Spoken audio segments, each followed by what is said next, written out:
है वो practice set number 45 को कंटिन्यू करेंगे। और यहाँ पे जितने आपका नंबर क्वेश्चन है 50 है टोटल, तो उसको देखेंगे। चलिए इसको देख लेते हैं। पहले नंबर में बताया जा रहा है क्या कि अगर हम क्वेश्चन को पढ़े तो संविधान के आपका किस अनुच्छेद के तहत जो है वो राष्ट्रपति को संसद का संयुक्त अधिवेशन बुलाने का अधिकार है। तो ये आर्टिकल के बारे में बात किया जा रहा है। तो ये आर्टिकल जो है वो 108 जो है वो बात करता है आपका जो है संसद का संयुक्त अधिवेशन बुलाने के लिए। ठीक है, तो 1 का बी हो जाएगा। 2 नंबर प्रश्न में देखेंगे तो यहाँ पे बताया जा रहा है कि निम्नलिखित में से कौन जो है भारत के राष्ट्रपति के चुनाव में निर्वाचन मंडल के सदस्य नहीं होते। तो ये स्पेशली जो होता है कि लोकसभा के निर्वाचित सदस्य बिल्कुल होते हैं, राज्यसभा के निर्वाचित सदस्य भी होते हैं, राज्य के जो हैं वो विधानसभा के निर्वाचित सदस्य भी होते हैं। लेकिन स्पेशली यहाँ जो इस अपर स्टेट जो होता है यानी स्टेट का जो अपर हाउस होता है वो निर्वाचित सदस्य नहीं लेते हैं भाग आपके राष्ट्रपति के चुनाव में। ठीक है, तो आपका 2 का डी हो जाएगा। ठीक है ना, याद रखेंगे। 3 नंबर प्रश्न में बात करें तो यहाँ पे बताना है कि आपका डीपीएसपी यानी नीति निर्देशक तत्व के संबंध में गलत कथन को बताना है। तो यहाँ पे जो है वो बात किया जा रहा है क्या कि संविधान के आपका भाग 4 में इसका जो है उल्लेख है। ठीक है, तो बिल्कुल सही है। उसके अलावा जो है डीपीएसपी यानी नीति निर्देशक तत्व को जो है आयरलैंड के संविधान से ग्रहण किया गया, ये भी सही है। उसके अलावा जो है डॉक्टर अंबेडकर ने इसे संविधान की अनोखी विशेषता कहा था, तो ये भी सही है। लेकिन आपका डी जो है सही नहीं है। और हमसे क्या पूछा था कि आपका जो है कौन सा गलत है, तो यही आपका जो है गलत है। इन्हें लागू करने के लिए न्यायालय में जो लाया जा सकता है, तो ये जो है वो जाए अगर नीति निर्देशक तत्व को अगर लागू करना है तो न्यायालय में जाना जो है वो इम्पोर्टेंट नहीं होता है या जो है मान्य नहीं है। ठीक है, तो 3 का डी हो जाएगा। यहाँ पे बताया जा रहा है 4 नंबर प्रश्न में कि किस समिति ने जो है वो पंचायतों को आर्थिक रूप से आपका आत्मनिर्भर बनाने की सिफारिश की है। तो LM सिंघवी जो है वो बात करता है कि आपका जो है पंचायती राज्यों को आर्थिक रूप से आत्मनिर्भर की आपका निर्भर होने की बात करता है। तो 4 का सी हो जाएगा। 5 नंबर प्रश्न में बात करें तो 5 नंबर प्रश्न में कहा जा रहा है कि किस संविधान संशोधन द्वारा जो है मौलिक कर्तव्यों को संविधान में जोड़ा गया था। तो मौलिक कर्तव्यों को तो आर्टिकल आपका कौन, ये संविधान संशोधन है। तो आपका जो है 42वां संविधान संशोधन 1978 को 76 को होता है। ठीक है, याद रखेंगे। और 1978 को जो होता है 44वां संविधान संशोधन होता है। ठीक है, तो याद रखेंगे 44वां जो है 1978 और 42वां जो है हमारा 1976 जो है जिसमें हमारा मौलिक कर्तव्य को जोड़ा गया था। तो 5 का सी हो जाएगा। 6 नंबर प्रश्न में बात करें तो यहाँ पे बताया जा रहा है कि संविधान के भाग 12 में किससे आपका संबंधित प्रावधान किया गया है। तो भाग 12 में किससे आपका संबंधित प्रावधान है, तो स्पेशली जो है वो केंद्र या राज्यों के मध्य वित्त का बंटवारा जो है भाग 12 की बात करता है। तो 6 का ए हो जाएगा। ठीक है ना। 7 नंबर प्रश्न में बात करें तो यहाँ पे बताया जा रहा है कि संविधान का कौन सा अनुच्छेद संसद को विधि निर्माण की शक्ति प्रदान करती है। तो आपका अनुच्छेद बताना है कि कौन से आपका आर्टिकल हो जो संसद को ये आपका विधि निर्माण की शक्ति देती है। तो वो अनुच्छेद जो है वो बात करता है हमारा अनुच्छेद 253। ठीक है, तो 7 का क्या हो जाएगा, डी हो जाएगा। 8 नंबर प्रश्न में बात करें तो यहाँ पे बताया जा रहा है क्या कि अगर बात करें केशवानंद भारती बनाम केरल राज्यवाद यानी 1973 में दिए गए किस निर्णय को जो है सर्वोच्च न्यायालय ने सबसे महत्वपूर्ण निर्णय में आपका एक माना था। तो याद रखिएगा केशवानंद भारती जो है वो बनाम केरल राज्य जो वाद आया था, कब आया था, तो 1990 जो है 1973 में आया था। ठीक है, और यही जो है वो 8 का क्या हो जाएगा कि इसमें जो है वो संविधान की आधारभूत संरचना का सिद्धांत दिया गया था। तो 8 का सी हो जाएगा। ठीक है ना। 9 नंबर प्रश्न में बात करें तो यहाँ पे बताया जा रहा है क्या है कि संविधान के भाग 17 में संघ की शासकीय प्रयोजनों के लिए जो है प्रयोग होने वाली अंकों का वर्णन है। यह निम्नलिखित में से है। तो स्पेशली अगर भाग 17 की बात करें तो संघ के शासकीय प्रयोजनों के लिए जो प्रयोग होने वाले अंकों का जो है वर्णन आपको देखने को मिलता है। तो 9 का क्या हो जाएगा, भारतीय अंकों का जो राष्ट्रीय आपका अंतर्राष्ट्रीय रूप जो है वो भाग 17 में देखने को मिलेगा। और ये जो है वो बात करता है आपका भारतीय अंकों के अंतर्राष्ट्रीय रूप की। तो भाग 17 में बात किया गया संघ के शासकीय प्रयोजनों के प्रयोग होने वाली अंकों का वर्णन है। तो 9 का सी हो जाएगा। 10 नंबर प्रश्न में बात करें तो 10 नंबर प्रश्न में बताया जा रहा है क्या कि राज्यपाल के संबंध में बताना है कौन सा गलत है। तो इसका वेतन जो है संचित निधि से दिया जाता है। तो स्पेशली जो है वो क्या हो जाएगा कि आपका जो है संचित निधि से दिया जाता है, राज्य की संचित निधि, बिल्कुल सही। उसी तरह से है वेतन जो है वो राज्य की आपका संचित निधि से दिया जाता है, यानी भारत की आपका संचित निधि से दिया जाता है, तो नहीं, राज्य को जो है वो आपका राज्यपाल को जो है वो आपका राज्य की संचित निधि से वेतन दिया जाता है, याद रखेंगे। तो ए तो बिल्कुल सही है। उसी तरह से ये आपका 2 गलत हो जाएगा। पेंशन राज्य की संचित निधि से दी जाती है, तो ये क्या हो जाएगा, ये भी गलत हो जाएगा। और पेंशन जो है भारत की संचयी निधि से दी जाती है, बिल्कुल सही। 1 और 4 सही है, लेकिन हमसे क्या पूछा है, 2 हमारा गलत पूछा है, तो क्या हो जाएगा 2 और 3 जो है वो हमारा सही हो जाएगा। तो इस तरह से आपका 2 और 3 सही हो जाएगा। यहाँ जो वेतन राज्य की संचित निधि से और पेंशन जो भारत की संचित निधि से दी जाती है, ठीक है, याद रखेंगे। तो आपका 10 का सी हो जाएगा। 11 नंबर प्रश्न में बात करें तो यहाँ पर बताया जा रहा है कि इस आपका शासक को जो है उसके सिक्कों पर बिना लिए हुए अंकित किया गया था। तो ये गुप्त जो है वो शासक थे समुद्रगुप्त जी। तो 11 का ए हो जाएगा। 12 नंबर प्रश्न में बात करें तो बताया जा रहा है कि वैदिक काल में आजीवन आपका अविवाहित रहने वाली कन्याओं को निम्नलिखित में से क्या कहा जाता है। तो जो आपका आजीवन भर अविवाहित रहते उनको जो है वैदिक काल में अमाजु के रूप में जाना जाता था। तो 12 का क्या हो जाएगा, बी हो जाएगा। 13 नंबर प्रश्न में बात करें तो आपका ताम्र पाषाणिक आपका स्थलों में अनाज का सबसे बड़ा साक्ष्य किस स्थल से प्राप्त होता है। तो ताम्र पाषाणिक स्थलों में अनाज का सबसे बड़ा साक्ष्य जो है नवदा टोली से प्राप्त होता है। तो 13 का क्या हो जाएगा, सी हो जाएगा। 14 नंबर प्रश्न में देखेंगे तो बताया जा रहा है क्या कि 14वीं आपका सदी पूर्व का जो बुगाज कोई अभिलेख कहाँ से मिला है। तो एशिया माइनर जो ईरान से मिला है, याद रखेंगे। तो 14वीं सदी पूर्व का जो बुगाज कोई आपका अभिलेख ईरान से मिला है, तो ये 14 का ए हो जाएगा। 15 नंबर प्रश्न में बात किया जा रहा है कि निम्नलिखित में से किस संगठन का नाम जो है वर्ष 1885 में बदल करके भारतीय राष्ट्रीय कांग्रेस रखा गया था। तो ये स्पेशली अगर बात करें तो भारतीय राष्ट्रीय संघ का नाम जो है वो भारतीय राष्ट्रीय कांग्रेस रखा गया था 1885 में। भारतीय राष्ट्रीय संघ हो जाएगा, 15 का ए हो जाएगा। 16 नंबर प्रश्न में बात करें तो यहाँ पे बताया जा रहा है क्या कि अगर बात करें सुभाष चंद्र बोस के बारे में तो ये कौन सा गलत आपका चयन करना है, ठीक है। तो 16 का क्या हो जाएगा, तो पहले देख लीजिए 1938 से 1939 में कांग्रेस के अध्यक्ष बनते हैं, बिल्कुल सही। जापान की सहायता से द फ्री आपका जो है वो इंडियन सेंटर का आपका गठन करते हैं, तो यही आपका गलत हो जाएगा। और गलत ही हमसे पूछा है तो बिल्कुल सही बी हो जाएगा। अगला देख लीजिए कौन कौन सही है। तो ए तो सही है, बी गलत है। 21 अक्टूबर को क्या होता है कि 1943 को सिंगापुर में आज़ाद हिंद सरकार का गठन किया जाता है 21 अक्टूबर को, बिल्कुल सही। उन्होंने तुम मुझे खून दो मैं तुम्हें आज़ादी का जो है वो नारा दिया, तो बिल्कुल सही, ठीक है। तो 16 का क्या हो जाएगा, बी आपका जो है गलत हो जाएगा। 13 नंबर प्रश्न में बताया जा रहा है कि मशस्त जहांगीर की शुरुआत किस मुगल शासक ने किया था। तो स्पेशली औरंगजेब के टाइम में होता है मशस्त आपका जहांगीर की जो है वो आपका शुरुआत, ठीक है। मैं प्रोनाउंस नहीं कर पा रही हूँ तो आप कर लीजिएगा। 17 का जो है सी हो जाएगा, ठीक है। 18 नंबर में देखिए तो बताया जा रहा है कि फतवाए आपका आलमगीरी मुस्लिम जो कानूनों का एक संकलन निम्नलिखित में से किस शासक के शासनकाल में लिखा गया था। तो फतवाए आलमगीरी जो है मुस्लिम कानूनों का एक संकलन जो है किस शासक के शासनकाल में लिखा गया था। तो स्पेशली जो है 18 का क्या हो जाएगा, औरंगजेब के आपका काल में लिखा गया था, ठीक है, याद रखिएगा। 18 का बी हो जाएगा। आगे बताया जा रहा है क्या कि आपका जो है कलकत्ता में हिंदू कॉलेज के संस्थापक किसको कहा जाता है। तो राजा राम मोहन राय जी को जो है कहा जाता है आपका हिंदू कॉलेज कलकत्ता में संस्थापक, ठीक है। तो 19 का डी हो जाएगा। 20 नंबर प्रश्न में बात करें तो यहाँ पे बताया जा रहा है क्या लॉर्ड डलहौजी के द्वारा जो भारत में रेलवे आपका लाइन डालने का मुख्य उद्देश्य क्या था। तो खानों की जो है वो बंदरगाहों को जोड़ना जो था वो आपका क्या हो जाएगा कि जहाँ पे जो माइंस होते हैं ना उसको जो है वो आपका मतलब आपका जो तटीय एरिया होता था कोस्टल एरिया से उसको जो है वो आपका जोड़ने का जो है काम किया जाता था, ठीक है। तो कोस्टल एरिया से आपका जोड़ने का काम होता था और इसलिए जो रेलवे का जो है लाइन डाला गया तो 20 का सी हो जाएगा। 21 नंबर प्रश्न में बात करें तो यहाँ असहयोग आंदोलन के दौरान विदेशी कपड़ों को जलाने का एक निष्ठुर बर्बादी किसने घोषित किया था। तो यह असहयोग आंदोलन जो है 1920 में स्टार्ट होता है 1 आपका अगस्त को और ख़त्म होता है आपका चौरी चौरा हत्याकांड के बाद, ठीक है।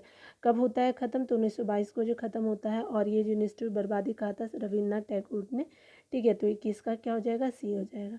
22 नंबर प्रश्न में बात करें तो यहाँ पे बताया जा रहा है क्या कि द्वितीय आपका गोलमेज सम्मेलन जो है वो आपका कांग्रेस का आपका प्रतिनिधित्व किसने किया था, तो ये आपका जो है किया जाता है 1931 के टाइम में। ठीक है, तो याद रखेंगे द्वितीय गोलमेज सम्मेलन जो है 7 सितंबर 1931 को होता है और ये जो है अब प्रतिनिधित्व किया था महात्मा गांधी ने। ठीक है, तो 22 का सी हो जाएगा। 23 नंबर प्रश्न में बात करें तो निम्नलिखित में से आपको ब्रिटिश आपको प्रधानमंत्रियों में से किसने जो है वो भारत में क्रिप्स मिशन भेजा था, तो ये स्पेशली जो क्रिप्स मिशन जो भेजने वाले जो पीएम थे ब्रिटेन के, तो ये कौन से, तो विंस्टन चर्चिल हो जाएंगे। तो विंस्टन चर्चिल ने जो है वो आपका क्रिप्स मिशन 1942 में भेजा था। ठीक है, याद रखिएगा। तो इसका क्या हो जाएगा, सी हो जाएगा। 24 नंबर प्रश्न में देखेंगे यहाँ पे 24 नंबर प्रश्न में बताया जा रहा है क्या कि आपका जो मसाला और जो है उत्पादक क्षेत्र को देखेंगे तो यहाँ पे क्या हो जाएगा कि केसर जो है वो स्पेशली आपका जो जम्मू कश्मीर हो जाएगा तो 4 हो जाएगा। काली मिर्च जो होगा आपका क्या हो जाएगा, केरला हो जाएगा। हल्दी जो है स्पेशली आपको देखने को मिलेगा कहाँ, आंध्र प्रदेश में आपको हल्दी देखने को मिलेगा। ठीक है, और जीरा जो है आपका जो है वो कहाँ पे होगा, तो राजस्थान में आपको देखने को मिलेगा। ठीक है, तो 24 का क्या हो जाएगा, बी हो जाएगा। ठीक है, तो चलिए यहाँ देख लीजिए 24 का क्या हो जाएगा, बी हो जाएगा। ठीक है, जीरा कहाँ आपने देखा, तो जीरा आपने जो है वो राजस्थान में देख लिया, 1 हो जाएगा। हल्दी जो है वो आपका स्पेशली जो है आंध्र प्रदेश में आप जानते ही होंगे। ठीक है, नहीं जानते तो जान लीजिएगा। और केसर जो है आप सभी जानते हैं कि आपका जम्मू कश्मीर में। काली मिर्च जो है आपने देखा कि जो है ये आपका कहाँ हो जाएगा, तो केरला में हो जाएगा। ठीक है, तो हल्दी जो है वो आपका आंध्र प्रदेश में और जीरा जो है वो आपका राजस्थान में देखने को मिलेगा। तो बी हो जाएगा आपका 24 का आंसर। 25 नंबर प्रश्न में बात करें तो किस कीमत को जो है किसानों के लिए बीमा आपका कीमत की संज्ञा दी जाती है, तो ये स्पेशली जो है वो किस कीमत को आपको कहा जाता है बीमा आपका कीमत, तो ये आपका एमएसपी यानी न्यूनतम आपका समर्थन मूल्य को कहा जाता है, मिनिमम सपोर्ट प्राइस को कहा जाता है। 25 का क्या हो जाएगा, सी हो जाएगा। ठीक है ना। 26 नंबर प्रश्न में देखेंगे, यहाँ पे बताया जा रहा है कि राष्ट्रीय कृषि और ग्रामीण विकास बैंक जिसको नाबार्ड बोलते हैं की स्थापना किस समिति की अनुशंसा पे हुई थी, तो एक समिति का नाम बताना, तो ये शिवरामन समिति की अनुशंसा पे जो है वो नाबार्ड का जो है एस्टेब्लिशमेंट होता है, याद रखेंगे। ठीक है, तो 26 का क्या हो जाएगा, सी हो जाएगा। 27 नंबर प्रश्न में देखिए 27 नंबर प्रश्न में बताया जा रहा है कि भिलाई इस्पात जो है वो संयंत्र किस देश की सहायता से आपका किया गया था, तो भिलाई संयंत्र जो है वो आपका सोवियत संघ जिसको रूस कहते हैं, तो आपका क्या था, तो 27 का ए हो जाएगा। ठीक है ना। उसके बाद देखिए 28 नंबर प्रश्न में बताया जा रहा है क्या कि यहाँ पे जो है वो बताना है कि निम्न पे विचार करना है। ठीक है, और ये जो है आपका उपयुक्त भौगोलिक विशेषता निम्नलिखित में से किस क्षेत्र की विशिष्ट विशेषता थी, तो गर्म और शुष्क जलवायु, हल्की और गीली सर्दी, सदाबहार ओक के पेड़ जो है ये स्पेशली वो आपका भौगोलिक आपका इंपॉर्टेंस बताता है, यानी जोग्राफिकल इंपॉर्टेंस जो है वो आपका मेडिटेरियन जो है वो आपका सी को बताया जाता है, भूमध्य सागरीय को, तो 28 का क्या हो जाएगा, ए होगा। तो जलवायु कैसी, गर्म और शुष्क, और जो है वो हल्की और गीली सर्दी होगी और सदाबहार जो ओक का पेड़ होता है वो स्पेशली इंपॉर्टेंस है आपका भूमध्य सागरीय का, 28 का ए हो जाएगा। 29 नंबर प्रश्न में बात करें तो यहाँ पे बताना है कि आपका कौन सा सही सुमेलित है, आपका दर्रा और स्टेट। ठीक है, कौन सुमेलित नहीं है, तो बड़ा लच्छा जो है हिमाचल प्रदेश बिल्कुल सही, शिव किला हिमाचल प्रदेश बिल्कुल सही, आपका जो है माना नीति जो है उत्तराखंड में हो जाएगा, तो उत्तराखंड यहाँ पे कर लीजिएगा। ठीक है ना, तो यहाँ पे हो गया। और 29 का क्या हो जाएगा, सी हो जाएगा। जिलेपला जो है वो सिक्किम में हो जाएगा। ठीक है, तो आपका 29 का सी हो जाएगा। 30 नंबर प्रश्न में बात करें तो यहाँ पे जो है नामचा बरवा हिमालय के किस आपका श्रेणी में स्थित है, तो नामचा बरवा जो है हिमाद्री या फिर आपका बृहद हिमालय का पार्ट है, तो 30 का क्या हो जाएगा, बी हो जाएगा। हिमाद्री या फिर जिसको हम लोग बृहद हिमाचल कहते हैं, नामचा बरवा हो जाएगा, 30 का बी हो जाएगा। 31 नंबर प्रश्न में बात करें तो यहाँ पे बताया जा रहा है कि नदियों की आपका विषय प्रवाहिका को जो गोखुर झील के रूप में पाई जाती है, तो ये स्पेशली जो है वो आपका गोखुर झील स्पेशली मन को कहा जाता है, तो 31 का सी हो जाएगा। ठीक है ना। 32 नंबर प्रश्न में बात करें तो मरुधान किसे आपका कहा जाता है, तो मरुधान जो है स्पेशली रेगिस्तान में हरियाली एवं जल वाला क्षेत्र को मरुधान कहते हैं। ठीक है, तो 32 का क्या हो जाएगा, सी हो जाएगा। ठीक है। 33 नंबर प्रश्न में बात करें तो यहाँ पे जो है निम्नलिखित में से निम्नांकित घास के मैदानों में कौन सुमिलित है, तो सही सुमिलित जो है वो लानूज हो जाएगा, तो 33 का क्या हो जाएगा, सी हो जाएगा। ठीक है, और ये कहाँ, तो ये स्पेशली वेनेजुएला में मिलेगा। कंपोज जो है ब्राज़ील में नहीं, जो है वो आपका ये गलत हो जाएगा। पंपास चिली में, अर्जेंटीना में। सिल्वास जो है दक्षिण ब्राज़ील में नहीं होता है, ठीक है। तो आपका क्या हो जाएगा 33 का सी यानी लानोज जो हो जाएगा आपका वेनेजुएला में हो जाएगा। 34 नंबर प्रश्न में बात करें तो आयतन की आपका दृष्टि से जो है साफ़ पानी की सबसे बड़ी झील है, तो आयतन की दृष्टि से जो है आपका सबसे जो है वो आपका शुद्ध पानी जिसको बोलते हैं बैकान आपका झील हो जाएगा, सबसे बड़ी झील हो जाएगी। 34 का क्या हो जाएगा ए हो जाएगा। 35 नंबर प्रश्न में बात करें तो टॉरस आपका जल संधि किन दो आपका द्वीपों के मध्य है, तो टॉरस जो है वो आपका ऑस्ट्रेलिया यानी आपका साउथ वाले एरिया में, और पापुआ न्यू गिनी के मध्य जो है वो आपका जल संधि को जो है वो आपका टॉरस जल संधि कहते हैं। तो 35 का ए हो जाएगा, ठीक है। 36 नंबर प्रश्न में बताया जा रहा है क्या कि फाइबर ऑप्टिक्स किस आपका सिद्धांत पे कार्य करता है, तो स्पेशली जो है संपूर्ण आंतरिक परावर्तन पे जो है वो आपका फाइबर ऑप्टिक्स जो है काम करता है, ठीक है। तो 36 का क्या हो जाएगा सी हो जाएगा। नंबर प्रश्न में बात करें तो मेढक के आपका संबंध में निम्नलिखित में से कौन असत्य है, तो असत्य की बात किया जा रहा है।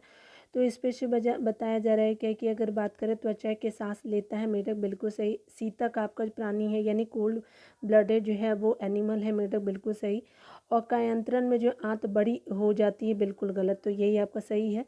ये जो है क्या उभयचर वर्ग के अंतर्गत ये आता है, यानी एम्फीबियन जो आपका लैंड और वाटर दोनों पे आपका जो एग्जिस्ट करता है। तो 37 का क्या हो जाएगा सी हो जाएगा, ठीक है ना। 38 नंबर प्रश्न में बात करें तो यहाँ पे बताया जा रहा है एक कार्बन क्रेडिट का मान कितना होता है, तो आपका जो होता है एक कार्बन क्रेडिट जो होता है ना वो आपका जो होता है 1000 किलोग्राम CO2 होता है, ठीक है। यानी आपका 1000 किलोग्राम CO2 होता है। 38 का क्या हो जाएगा सी हो जाएगा। 39 नंबर प्रश्न में बात करें तो यहाँ पे बताया जा रहा है क्या कि मानव शरीर में जो है ऑक्सीजन की मात्रा कितनी प्रतिशत होती है, तो ऑक्सीजन की मात्रा जो होती है स्पेशली अगर ह्यूमन बॉडी की बात की जाए तो स्पेशली 65% जो होता है ऑक्सीजन होता है ह्यूमन बॉडी के अंदर, ठीक है। तो 39 का क्या हो जाएगा जो है वो आपका डी हो जाएगा, ठीक है ना। आगे बताया जा रहा है कि निम्नलिखित में से जो है कौन सुमेलित नहीं है, तो स्पेशली अगर बात करें तो यहाँ जो है वो कौन जो है मिसमैच की बात की जा रही है, तो स्पेशली अगर बात करें मैग्नीशियम आतिशबाजी में यूज होता है, बिल्कुल सही। मैग्नीज जो है वो आपका फर्टिलाइजर जो है होता है उर्वरक में। टंगस्टन जो है इलेक्ट्रिक आपका बल्ब में, बिल्कुल सही। और ये जो होता है आपका तांबा जो है वो आपका गैल्वेनीकरण में नहीं होता, तो 40 का क्या हो जाएगा डी हो जाएगा। 41 नंबर प्रश्न में बात करें तो यहाँ पे बताया जा रहा है क्या कि निम्नलिखित में से किसकी आपका मात्रा जो है वो अम्ल वर्षा में जो है सबसे अधिक है, तो स्पेशली किसकी मात्रा जो है अम्ल वर्षा में सबसे अधिक है, तो H2SO4 की जो है वो आपका मात्रा अम्ल वर्षा में सबसे अधिक है, तो 41 का बी हो जाएगा। 42 नंबर प्रश्न में बात करें तो यहाँ पे बताया जा रहा है कि सांस लेने और छोड़ने की क्रिया के दौरान कौन सी आपका गैस की मात्रा जो है प्रभावित नहीं होती, तो आपका जो हम मान लीजिए कि हम लोग इनहेल किया और एक्सेल यानी लेना और छोड़ने में जो है वो नाइट्रोजन सेम ही होता है, जितना लेते हैं उतना ही होता है नाइट्रोजन। तो 42 का क्या हो जाएगा तो आपका बी हो जाएगा, ठीक है ना, चेंज नहीं होता है। दूध का अपेक्षित घनत्व तो जो है वो आपका जो है वो किससे मापा जाता है, तो ये स्पेशली अगर बात करें तो दूध के बारे में बोला जा रहा है, तो ये 43 का लैक्टोमीटर हो जाएगा आपका। 43 का सी हो जाएगा। 44 नंबर प्रश्न में बात करें तो यहाँ पे बताया जा रहा है कि निम्नलिखित तत्वों में से जो है वो पृथ्वी का सबसे बड़ा जो है वो सबसे भारी प्राकृतिक तत्व कौन सा है, तो अर्थ के बारे में बोला जा रहा है कि सबसे प्राकृतिक आपका तत्व कौन सा है, तो यूरेनियम हो जाएगा। 44 का ए हो जाएगा। 45 नंबर प्रश्न में बात करें तो निम्नलिखित में से कौन जो है वो आपका तना का उदाहरण नहीं है, तो तना का उदाहरण शकरकंद नहीं है, ठीक है, याद रखेंगे। ये 45 का क्या हो जाएगा कि आपका जो है तना नहीं है, ये जड़ का उदाहरण है, ठीक है, याद रखिएगा। और ये तना होता है और गना भी तना होता है, और ये आपका जो है प्रकंद होता है तना के अंतर्गत ही आता है, ठीक है। तो शकरकंद हमारा जड़ होता है, ना कि आपका मूली गाजर ये सब भी जड़ होता है, तो 45 का सी हो जाएगा, ठीक है ना। 46 नंबर प्रश्न में बात करें तो अमाशय तथा क्षुद्रांश द्वारा यकृत में पोषण युक्त रक्त पहुंचती है, तो अमाशय और क्षुद्रांश में आपका जो है यकृत में जो पोषण युक्त रक्त जो पहुंचती है उस वाहिका का नाम बताना है, तो ये स्पेशली जो होता है आपका जो होता है यकृत प्रपेश द्वारा जो सिरा होता है, अमाशय और क्षुद्रांश द्वारा जो है यकृत में पोषण युक्त रक्त पहुँचती है उस वाहिका का नाम क्या होता है। 46 का डी हो जाता है, यकृत प्रवेश द्वार आपका सिरा कहा जाता है, ठीक है, तो याद रखेंगे 46 का डी हो जाएगा। 47 नंबर प्रश्न में देखेंगे तो मलेरिया जो होते हैं वो प्रभावित होने वाला अंग क्या होता है, तो स्पेशली मलेरिया से अफेक्टेड बॉडी पार्ट हमारा स्प्लीन होता है, यानी हमारा प्लीहा हो जाएगा, तो 47 का सी हो जाएगा, ठीक है ना। 48 नंबर प्रश्न को देखिएगा तो यहाँ पे बताया जा रहा है क्या कि अगर बात करें हम लोग वस्त्र निर्माण में प्रयोग में लाए जाने वाले ऐसे पदार्थ जिनका स्रोत पादप नहीं होता कहलाते हैं, तो आपको जो प्लांट से रिलेटेड नहीं होता है जो मिलता है, तो ये स्पेशली जो होता है आपका संश्लेषित तंतु होते हैं, यानी इसको आर्टिफिशियल जनरेट किया जाता है, ठीक है, याद रखेंगे। तो 48 का ए हो जाएगा। 49 नंबर प्रश्न में बात करें तो बताया जा रहा है कि निम्नलिखित में से कौन सा जो है आनुवांशिक रोग नहीं है, तो डिमेंशिया जो होता है वो आपका जो है वो आपका जेनेटिक रोग नहीं होता है, तो आपको 49 का ए हो जाएगा। जेनेटिक अगर रोग बोला जाए तो आनुवांशिकी रोग के अंतर्गत हीमोफीलिया, बर्नार्डता और टर्नर सिंड्रोम होता है, 49 का ए नहीं होगा। हमारे शरीर को जो है वो आपका मुख्य रूप से ऊर्जा प्रदान करता है, तो क्या प्रदान करता है, तो ये स्पेशली हमारा कार्बोहाइड्रेट जो होता है वो जो है हमारे मुख्य रूप से ऊर्जा प्रदान करता है, ठीक है, तो 50 का ए हो जाएगा। चलिए यहाँ पे स्मरणीय तथ्य को देख लेते हैं। तो यहाँ पे बताया जा रहा है कि विश्व की पहली रेलगाड़ी चलाई गई थी, तो स्पेशली अगर पहली रेलगाड़ी अगर बात करें वर्ल्ड में तो वो 1825 में चली थी। अगर इंडिया के जो है वो रिगार्डिंग बात करें तो भारत में पहली रेलगाड़ी चलाई गई थी 1853 में। उसके अलावा जो है भारत में पहले आपका विद्युत ट्रेन चलाई गई थी, तो 1925 में जो है इलेक्ट्रिक ट्रेन की बात करें तो 1925 में चली थी, मतलब 100 साल के बाद, ठीक है, याद रखेंगे जब ट्रेन चली थी तब। उसके अलावा जो है भारत में पहली आपका राजधानी एक्सप्रेस ट्रेन चलाई गई थी, तो 1969 में चलाई गई थी आपका पहली राजधानी एक्सप्रेस ट्रेन, ठीक है। भारतीय आपका रेलवे बोर्ड की स्थापना की अगर बात करें तो स्पेशली 1905 में आपका जो है भारतीय रेलवे बोर्ड की स्थापना होती है। उसके अलावा जो है भारतीय आपका रेलवे बोर्ड का राष्ट्रीयकरण जो है 1950 में आपका जो है वो नेशनलाइज किया जाता है हमारे रेलवे बोर्ड को, ठीक है। उसके अलावा देखिए बताया जा रहा है क्या कि ये बहुत इंपॉर्टेंट है, बीपीएससी में पूछा भी गया था कि रेल बजट को आम बजट से अलग किया गया था, तो स्पेशली रेल बजट को आम बजट से अलग किया जाता है 1924-25 में, और एक कमेटी बैठी थी, उस कमेटी का जो है वो आपका सुझाव था कि रेल बजट को आम बजट से अलग कर दिया जाए, तो इस कमेटी का नाम जो था एक बर्थ कमेटी की सिफारिश में आपका अलग किया गया था। रेलवे आपका बजट को पुनः आम बजट में शामिल कब किया गया था, तो 1917 में किया गया था, ठीक है। बीपीएससी ने यही प्रश्न पूछा था आपका 66 वाले एग्जाम में, ठीक है, याद रखिएगा। कलकत्ता मेट्रो रेल की स्थापना अगर बात करें तो 1984 में होता है आपका कलकत्ता मेट्रो रेल का स्थापना। अगर दिल्ली मेट्रो की बात करें तो बहुत साल के बाद 2002 में आपका दिल्ली मेट्रो चलती है, सबसे पहले कलकत्ता में ही आपका मेट्रो चली थी 1984 में। स्वतंत्र भारत का पहला मोनो आपका रेल चलाया गया था, तो आपका स्वतंत्र भारत का मोनो रेल जो है 2014 में चलाया गया था, कब, तो मुंबई में। तो ये भारत का पहला मोनो रेल जो है वो 2014 में चलाया गया था। भारत का जो है पहला आपका रेलवे विश्वविद्यालय खोला गया था, तो गुजरात में खोला गया था, बड़ौदा में। भारत का सबसे आपका बड़ा बंदरगाह है तो आपका जवाहरलाल नेहरू बंदरगाह मुंबई में हो जाएगा। उसके अलावा जो है भारत का सबसे गहरा बंदरगाह जो है विशाखापट्टनम में आपका जो गहरा है, ठीक है, बड़ा अगर बात करें तो मुंबई वाला है और विशाखापट्टनम आंध्र प्रदेश वाला गहरा है। अगर आगे बात करें तो है भारत का कृत्रिम बंदरगाह के रूप में चेन्नई को जाना जाता है, और ज्वारीय जो है आप सभी जानते हैं कि कांडला को जाना जाता है, ठीक है, और भारत का ये ज्वारीय बंदरगाह है। चलिए अब हम लोग नेशनल वाटरवेज को देख लेते हैं, यानी हमारा जलमार्ग जिसको कहते हैं। तो NW जो होता है नेशनल वाटरवेज 1 जो है वो आपका क्या हो जाएगा कि 1620 आपका किलोमीटर लंबा है, और ये आपका हल्दिया से इलाहाबाद से हल्दिया यूपी का जो है, इलाहाबाद हल्दिया जो है वो बंगाल का सबसे लंबा है, ठीक है, याद रखेंगे। उसके बाद क्या हो जाएगा कि NW2 जो होता है नेशनल वाटरवेज 2 जो है 1891 हो जाएगा, और ये आसाम के सादिया से धुबरी के बीच चलता है आपका वाटरवेज, ठीक है। अगर उसके बाद आइए आप यहाँ पे बताया जा रहा है कि आपका नेशनल वाटरवेज 3 जो है वो आपका 205 मीटर है, किलोमीटर जो है डिस्टेंस कवर करता है, कोल्लम से कोट्टायम यानी साउथ इंडिया से आपका हो जाएगा। अगर नेशनल वाटरवेज 4 की बात करें तो 1095 हो जाएगा, दूसरा आपका लंबा आपका जो है, पहला तो आपका नेशनल वाटरवेज 1 है और चौथा दूसरा हो जाएगा। तो काकीनाडा से ये मरक कानम तक चलता है, ठीक है। तो याद रखेंगे स्पेशली क्या हो जाएगा कि स्पेशली जो हो जाएगा नेशनल वाटरवेज 4 जो है 1095 किलोमीटर की डिस्टेंस और काकीनाडा से लेकर के मरका कानम तक है, ठीक है। उसके अलावा जो है उड़ीसा का तलचर से लेकर धमरा तक है आपका नेशनल वाटरवेज 5 और टोटल आपका जो है वो आपका लंबाई 623 किलोमीटर है। और नेशनल वाटरवे 6 जो है 121 किलोमीटर है और ये स्पेशली जो है लखीमपुर से लेकर के भांगा तक आपको देखने को मिलेगा, ठीक है। तो याद रखेंगे आपका 6 छोटा है, पहला जो है बड़ा आपका नेशनल वाटरवे, सबसे बड़ा जो है नेशनल वाटरवेज 2 है 1 है। उसके बाद जो है 2 में आपका नेशनल वाटरवेज जो है क्या हो जाएगा आपका 4 हो जाएगा, 3 जो है आपका हो जाएगा 2 वाला, ठीक है। याद रखेंगे सबसे छोटा जो है आपका नेशनल वाटरवेज 6 है, काफ़ी छोटा है और टोटल जो है नेशनल वाटरवेज आपका 6 है, ठीक है। याद रखिएगा, ठीक है। तो आप आंसर देखना चाहें तो देख लीजिएगा वीडियो को पॉज करके, ठीक है। तो इस तरह से प्रैक्टिस सेट जो है वो आपका कंप्लीट होता है 45 नंबर। मिलते हैं अगले वीडियो में, खुद का ख्याल रखिए, पढ़ते रहे, टेक केयर।